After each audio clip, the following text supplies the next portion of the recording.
Hey folks, Coach JZ here with this week's Training Tribe member programming.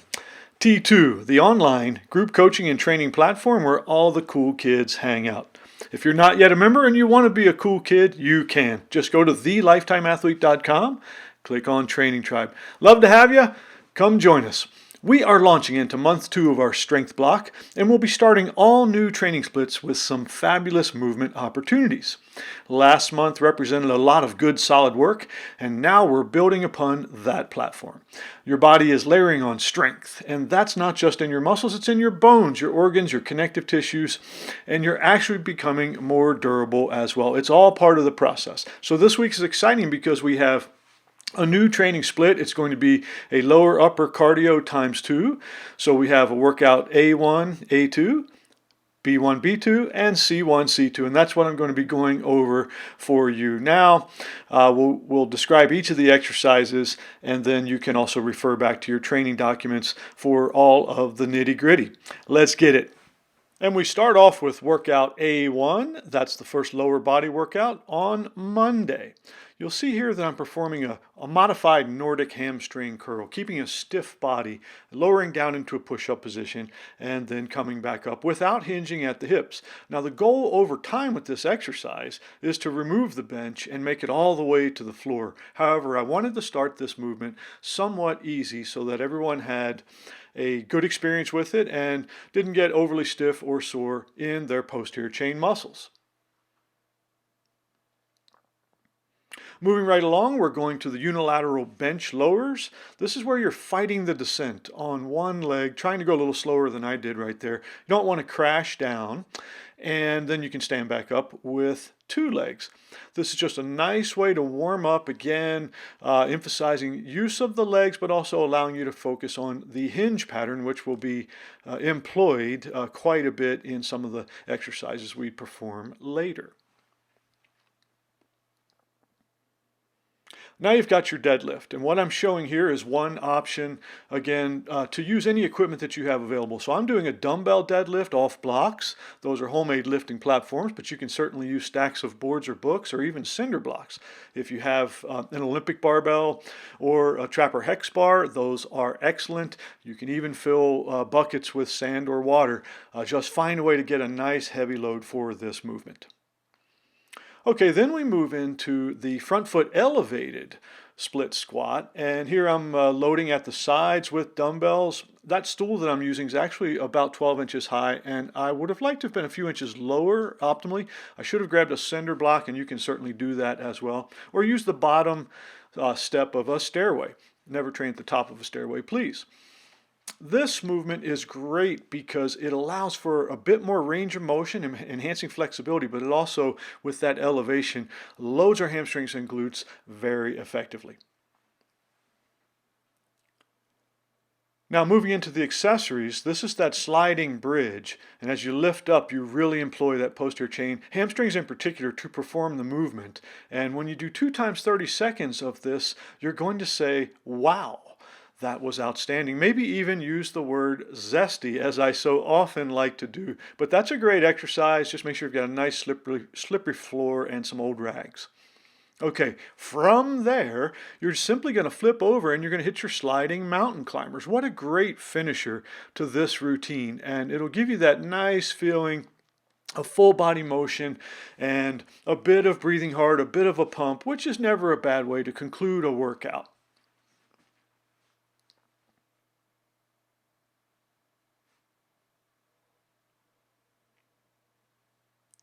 And just like that, we are at workout A2. That's another lower body workout for Thursday.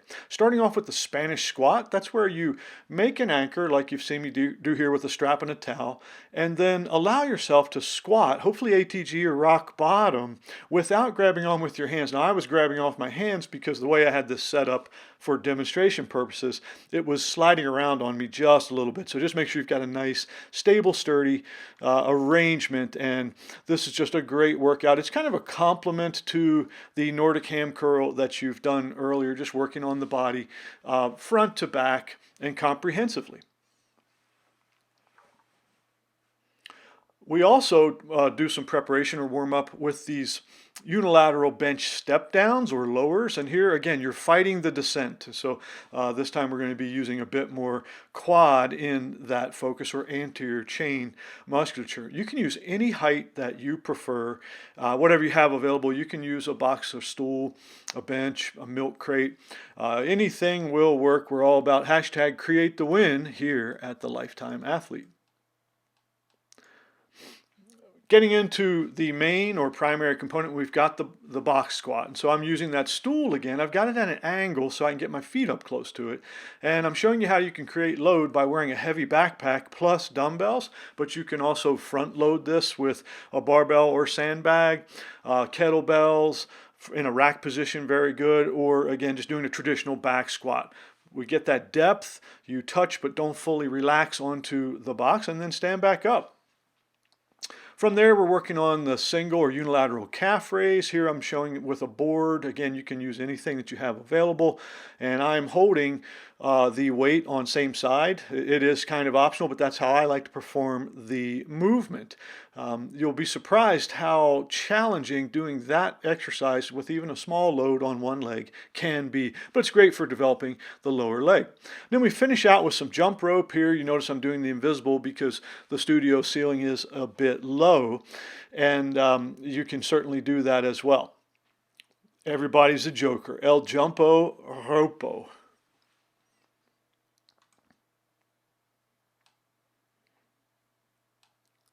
Okay, workout B1. So that's Tuesday. That's the first of our upper body components. And here you are starting off with the Renegade Row. And it's a challenge. In fact, I've got the hood on, feeling a bit rocky, as in Balboa. So that Renegade Row, it's really a great challenge because you get core strength, you get stability, you get open and closed chain work, and it really just wakes up the upper extremities for the lifts that you're about to perform. First one up is the incline row. So again, use an incline bench if you have one. If you don't, you can do what I'm doing there, and dumbbells or barbells will work depending upon your setup. That incline row is just a great horizontal pull movement for the upper body, so we're mastering our basic movement patterns.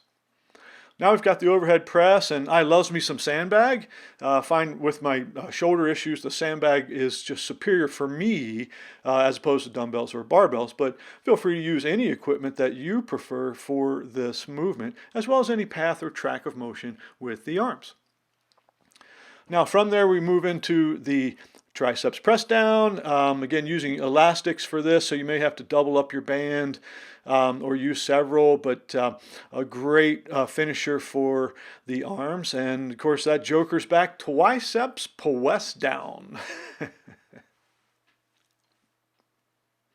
Nobody else laughed. Okay. And finish out, it's the arm farm, pumping with some curls. Here with the barbell, again, I love the barbell for this movement, whether you have a straight bar or easy curl bar, but you can certainly use dumbbells, you can use the tubing, essentially get that movement in and get the pump, which is what we're looking for with these accessory movements. And you finish it out with some giant swings. So you're at the state fair, swinging the mallet, ringing the bell, and winning the floppy bunny. Got the med ball, however, you can use any implement that's safe for you to swing from overhead all the way through the legs and really get that, again, full body finisher. It's just a nice feeling to complete the session. Moving right along, we are at workout B2, upper body session number 2 on Friday. And you're going to start out with a plank push-up combo. So you go into a plank and then you put yourself back up into a push-up and knock out a rep. These also get the determination of zesty because they are indeed quite challenging. Good composite use of the upper body and the trunk or core. Oak trees have trunks, apples have cores. You can pick whichever one you want to have. Okay, then we move right into the bench. What's your bench bra? And again, barbells or dumbbells are acceptable here. Maybe you even have a chest press machine available. Go ahead and use it if you want to. That's just one of the great upper body pushing movements, and it allows us to put a lot of load into the body relatively safely. And then you've got your pull-ups. I'm continuing to do mine with the assist band as my elbow injury recovers, and it's getting better, but I hope to get back to doing loaded pull-ups soon.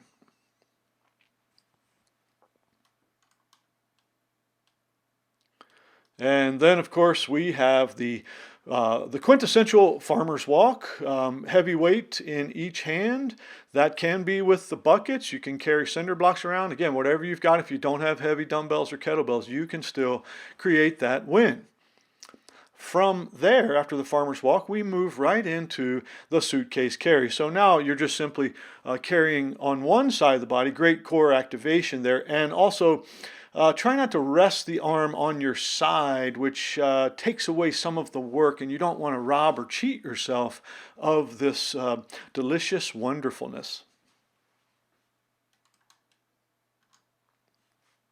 And it's the bear crawl. There goes the bear. Probably doesn't need much explanation beyond that. However, do keep in mind, you can move in any direction, do laps around your room. It doesn't matter. You don't have to go in a straight line with that bear crawl.